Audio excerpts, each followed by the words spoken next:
할렐루야. 사무엘상과 함께하는 새벽기도 시간입니다. 여러분 모두를 주님의 이름으로 사랑하고 축복합니다. 하나님 말씀 보겠습니다. 사무엘상 6장 10절 그 사람들이 그같이 하여 젖 나는 소 둘을 끌어다가 수레를 메우고 송아지들은 집에 가두고 여호와의 궤와 및 금지와 그들의 독종의 형상을 담은 상자를 수레 위에 실으니 암소가 벳세메스 길로 바로 행하여 대로로 가며 갈 때에 울고 좌우로 치우치지 아니하였고 블레셋 방백들은 벳세메스 경계선까지 따라가니라. 아멘.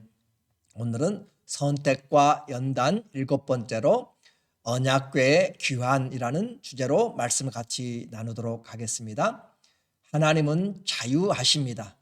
그리고 블레셋의 이 여호와의 궤를 빼앗겼지만 그것은 다곤의 포로가 아니라 오히려 하나님이 온 세상의 주권자이심과 곧 왕이심과 죄에 대하여 심판하시는 심판의 주이심을 분명하게 나타내십니다. 그래서 여호와의 손이 그 법궤가 가는 곳마다 독종을 통해서 우상과 백성들을 심판하셨습니다. 이제 블레셋의 왕들은 모여서 어떻게 해야 할까라고 고민하고 이 법궤를 더 이상 자기들의 경내에 두지 못할 것을 생각합니다. 그래서 그 논의를 하기 시작하였어요. 2절에 블레셋 사람들이 제사장들과 복술자들을 불러서 이르되, 자기들의 우상 숭배에 속한 섬기는 자들이죠. 우리가 여호와의 궤를 어떻게 할까? 그것을 어떻게 그 있던 곳으로 보낼 것인지 우리에게 가르치라.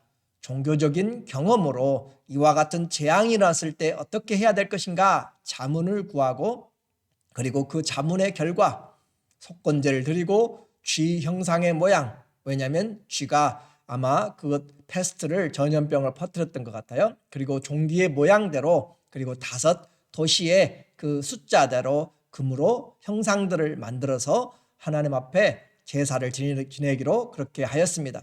그리고 또 갓 새끼 난 암소 둘을 택하였는데 한 번도 수레를 매보지 않은, 멍에를 매보지 아니한 그런 소를 통해서 벳세메스로 가는지 확인을 지금 하려고 하는 것이에요. 만일 그 소들이 이스라엘의 경계로 바로 가면 이 재앙은 하나님이 그들에게 내리신 것이고, 만약에 소들이 다른 길로 가게 되면 이 모든 것들은 우연이다라고 그렇게 지금 하나님을 시험하고 있어요.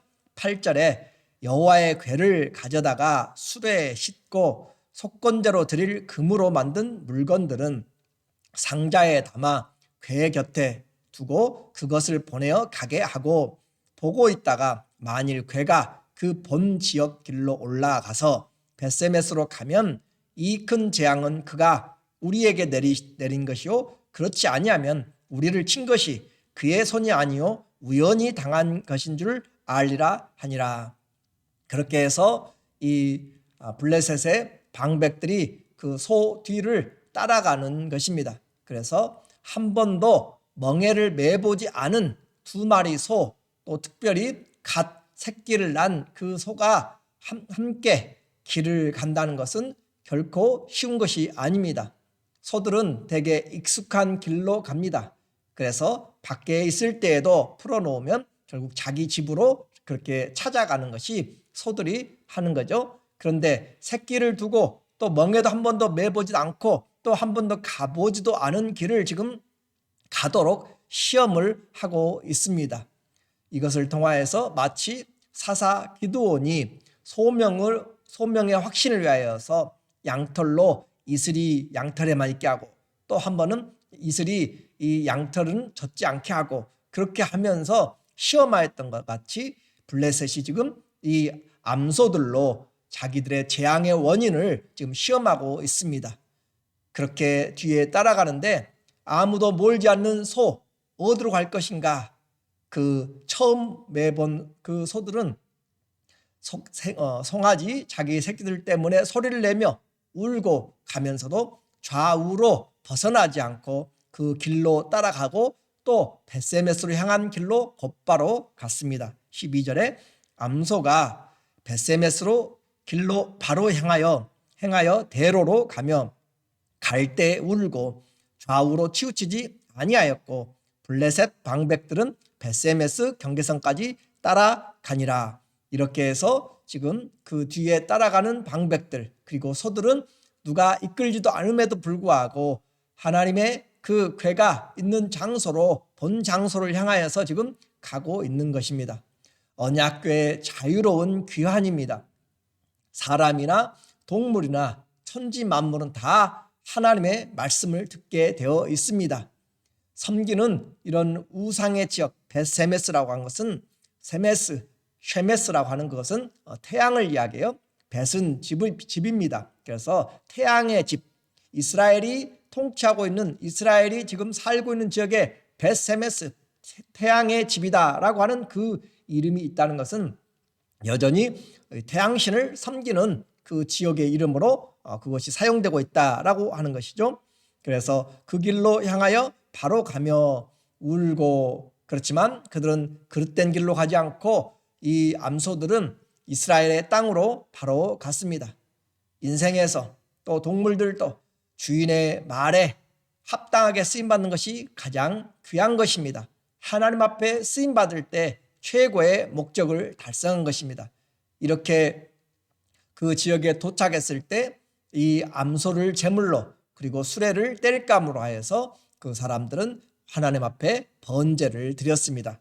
14절 수레가 벳세메스 사람 여호수아의 밭 큰 돌 있는 곳에 이르러 선지라. 계속 가다가 이제 벳세메스까지 와서 멈추어 섰습니다. 무리가 수레에 나무를 패고 그 암소들을 번제물로 여호와께 드리고 레위인은 여호와의 궤와 그 궤와 함께 있는 금보물 담긴 상자를 내려다가 큰 돌 위에 두매 그날에 벳세메스 사람들이 여호와께 번제와 다른 제사를 드리니라. 하나님이 돌아왔다고 그들은 생각하였습니다. 그리고 큰 기쁨을 가지고 있었습니다. 그러나 아무도 하나님을 만홀히 여길 수가 없습니다. 하나님은 호기심의 대상도 아닙니다. 그 마을 사람들이 여호와의 법궤 결코 열어보서도 안 되고 만져서도 안 되는 그 궤를 그들이 열어보았습니다. 그 결과 그들은 죽게 되었어요. 19절에 벳세메스 사람들이 여호와의 궤를 들여다본 까닭에 그들을 치사 5만 70명을 죽이신지라. 여호와께서 백성을 쳐서 크게 살육하셨으므로 백성이 슬피 울었더라. 오늘 중요한 사건이 일어났습니다. 자기 백성들에게 하나님이 돌아오셨는데 그 백성들이 하나님의 말씀을 어기고 그렇게 궤를 손대고 열어보았을 때 그들이 죽었습니다. 아마 여기에는 5만 70명이라고 되어 있는데 NIV는 그냥 70명으로 그렇게 했었고 또 마소라 사본 또 70인역에서는 그냥 그대로 5만 70명으로 했습니다. 그것은 오역일 것 같은데 영적인 의미로 본다면 그 도시가 그렇게 크지 않기 때문에 아마 70명 정도가 죽었을 거라고 생각되는데 그와 같이 마소라 사본과 70인역이 5만을 그대로 기록하고 있는 것은 아마 이 이스라엘이 전쟁하면서 블레셋이 3만 4천 명을 죽였죠. 그런데 하나님의 궤를 만홀히 여길 때 5만 명, 5만 70명이 죽었다라고 하는 그런 것을 우리는 생각해 볼 수가 있습니다. 중요한 것은 우리에게 말하고 있는 것이 여호와께서 자기 백성을 쳐서 큰 살육이 일어났다. 저 블레셋 지방에 가서도 하나님의 법궤를 함부로 해서 그들이 독종과 또 재앙이 일어났고 또 이곳에 와서도 하나님은 아무나 자기 마음대로 섬기고 가지고 할 수 있는 존재가 아닙니다. 그것을 오늘 우리에게 말해주고 있습니다. 하나님은 어느 누구의 도움도 필요하지 않고 하나님은 어느 누구라도 하나님을 만홀히 여기는 말씀을 떠난 하나님을 섬김은 하나님 앞에 올바로 섬길 수가 없습니다. 준비되지 않은 사람들, 말씀을 알지 못하면 하나님을 섬길 수가 없습니다. 그래서 우리는 하나님의 말씀을 따라서 성령과 진리로 예배를 드리는 것이고 예배는 내 마음에 원하는 대로가 아니라 하나님 앞에 드리는 것입니다. 창세기 4장부터 시작하여서 가인의 제물과 아벨의 제물에 대해서 성경은 분명히 말합니다. 믿음으로 행하지 아니한 것은 하나님이 받지 않습니다. 그러므로 오늘 우리에게 하나님의 말씀대로 난 하나님을 섬기는가, 우리의 예배가 내가 원하는 그런 스타일로 들어야만 마음에 드는가, 다 우리는 나 자신을 내려놓고 하나님이 우리에게 원하는 손뼉을 치며 찬양하고 마음을 다하여서 힘을 다하여서 주님을 사랑하고 경배하는 그런 성령에 이끌리는 그런 삶의 예배, 또 인도하심의 말씀에 인도하시는 예배를 드릴 때 주님이 받으시기에 합당한 예배입니다. 오늘 여호와의 사건을 통하여서 이스라엘의 하나님은 세상 우상을 섬기듯 마음대로 조종되는 분이 아니시고 말씀을 통하여서만 그 하나님을 섬길 수가 있음을 분명히 하였습니다. 하나님은 온 땅의 주권자이십니다. 이방 땅에서도 하나님은 여전히 왕이십니다. 이스라엘에 돌아와서도 그 하나님은 여전히 하나님이십니다. 주님을 위하여서 쓰임받을 때가 가장 귀한 인생인 것을 오늘 본능 소들은 암소들, 한 번도 훈련되지 않고 멍해보지 않은 그들, 새끼를 놔두고 떠나오는 그들, 짐승의 본능을 거스리는 이런 암소들을 통하여서 돌아오시는 하나님의 자유하심입니다.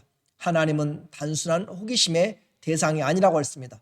말씀대로 하나님을 섬기지 아니하면 우리는 그 하나님의 법에서 그 심판을 받게 됩니다.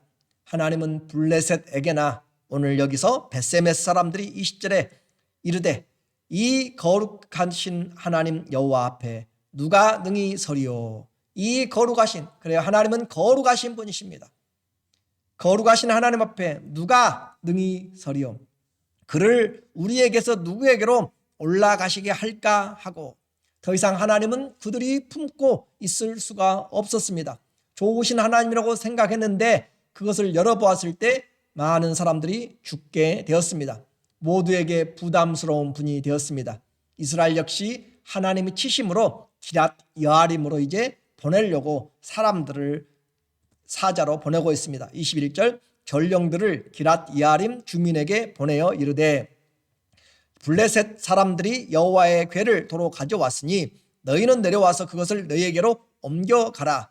마치 블레셋 지방에서 아스돗에서 가드로 에글론으로 그들이 옮겨가는 것처럼 오늘 여기서도 이스라엘에 왔지만 기랏 여아림 실로 주변에 있는 성막이 있던 곳에 가까운 곳이죠. 그곳으로 사람들을 보내서 가져가라라고 하나님의 궤가 부담스러워졌습니다. 오늘 우리에게 말합니다. 마치 예수 그리스도가 이 땅에 오셨을 때 저 먼 동방에서는 박사들이 그 먼 길을 3개월, 최소한 오는 길만 3개월인데 그 길을 와서 경배하고 헤로드 왕과 대제사장들은 왕이 나심을 그 박사들로부터 들었지만 장소도 알고 있지만 베들레헴에 가서 경배하지 않습니다. 아는 것과 믿는 것은 다른 것입니다. 오늘 우리가 하나님을 아는 것과 믿는 것은 다른 것입니다. 그래서 하나님을 만나는 것으로 끝나지 말고 그 말씀을 알고 섬길 때, 하나님을 진심으로 우리의 마음을 다하여 섬길 때 그 하나님이 자리를 잡으시고 우리에게 복을 주십니다. 그래서 말씀 자체가 오늘 우리에게 와 있는 것이 얼마나 큰 특권인 것을 우리는 로마 3장 1절에 유대인들의 많은 특권이 있지만 하나님의 말씀을 맡았다라고 하는 것으로 가장 큰 특권을 했습니다. 여호와의 궤가 그들에게 왔던 것 얼마나 큰 특권인지 모릅니다. 하나님의 말씀, 언약의 궤가 왔습니다. 그러나 준비되지 않고 하나님의 언약에 합당하지 못하면 오히려 부담이 될 뿐입니다. 이와 같은 사건은 나중에 다윗 시대에도 똑같이 일어나게 됩니다.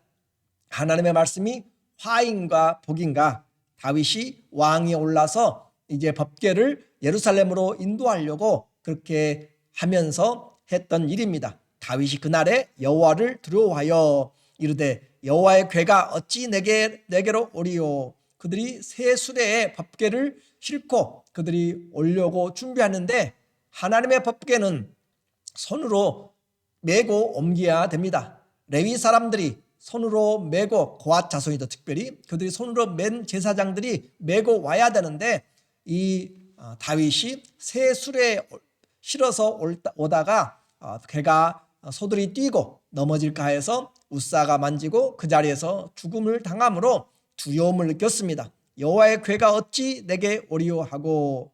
과거 블레셋에서는 새 수레에 싣고 와서도 문제가 없었는데요. 그래요, 그들은 하나님의 율법을 모릅니다.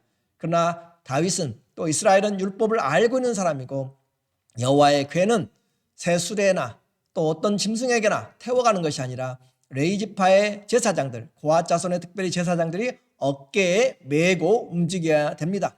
말씀은 그렇게 제사장들이 마음에 품고 오는 것이죠. 이렇게 해서 다윗이 여호와의 궤를 다윗성 궤로 옮겨 다윗성 자기에게로 메어가기를 즐거워하지 아니하고 가드 사람 오벳 에돔의 집으로 메어간지라.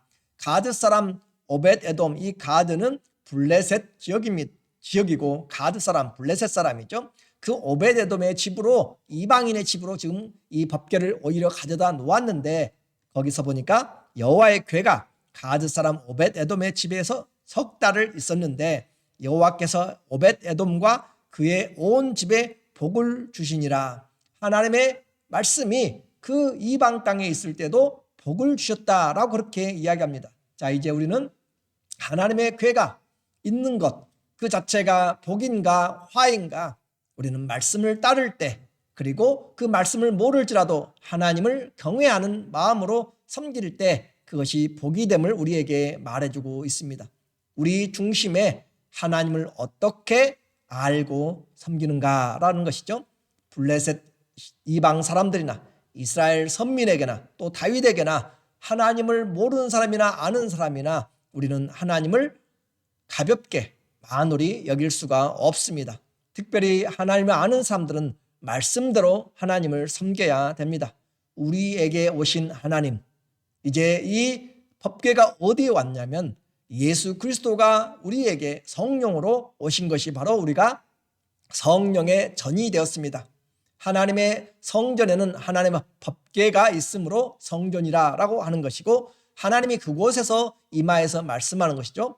이제 성령이 우리 안에 오셨습니다. 우리가 하나님을 모시고 있습니다. 나는 그 하나님을 어떻게 영접하고 있는가? 누가 하나님 앞에 서리요? 오늘 온 마음으로 내 안에 계신 주님을 내가 환영하며 그 하나님을 인하여서 말씀만 하시고 주님이 내게 왕이심을, 나의 주인이심을 그렇게 내가 알고 주님을 주님으로 섬긴다면 오벳에돔의 집이 복을 받은 것처럼 나중에 다윗이 그 복 받았다는 소리를 듣고 말씀을 다시 보고 제사장들이 메고 올라와서 큰 기쁨이 임하였던 것처럼 오늘 우리에게 오신 하나님, 그 어떤 것보다도 복이고 또 은혜입니다. 그 하나님이 우리 안에 계심을 감사하면서 주님이 거하시는 거룩한 성전된 삶으로 날마다 더 지어져 가시기를 예수님의 이름으로 축원합니다. 아멘. 기도하겠습니다. 하나님 아버지, 하나님의 궤가 다시 돌아왔습니다. 하나님의 말씀대로 섬기지 않으면 우리는 어떤 사건들이 일어나는지를 알게 됩니다. 하나님 앞에 우리의 중심으로 섬기게 하여 주시고 말씀대로 섬기게 하시고 무엇보다 사랑함으로 하나님을 섬기도록 인도하여 주시옵소서. 주의 말씀이 우리에게 화가 아니라 복이 되게 하여 주시고 주의 성령이 내 안에 계심으로 우리가 어떻게 하나님을 섬길고 하나님 다른 곳으로 법궤를 내보내는 것이 아니라 우리에게 찾아오신 주님을 우리가 영접함으로 그 주님이 주시는 생명과 은혜로 날마다 더한 위로가 있게 도와주시고 사랑이 있게 도와주시옵소서. 한 사람 한 사람 말씀을 보내서 위경에서 건져주시고 하나님의 말씀의 사람, 성령에 충만한 사람들로 세워주시옵소서. 예수님의 이름으로 감사하며 기도드립니다. 아멘. 하나님의 말씀이 우리에게 돌아왔습니다. 그리고 그 말씀을 우리는 어떻게 섬기고 받고 있는지 주님 말씀만 하옵소서. 우리가 주님을 섬기겠습니다 라고 하는 하나님의 말씀의 사람들 다 되심으로 하나님의 복이 오베데돔의 집에 임하였던 것처럼 우리의 심령과 삶의 영혼의 가정에 충만하시기를 다시 한번 주의 이름으로 축원하고 사랑하고 감사합니다.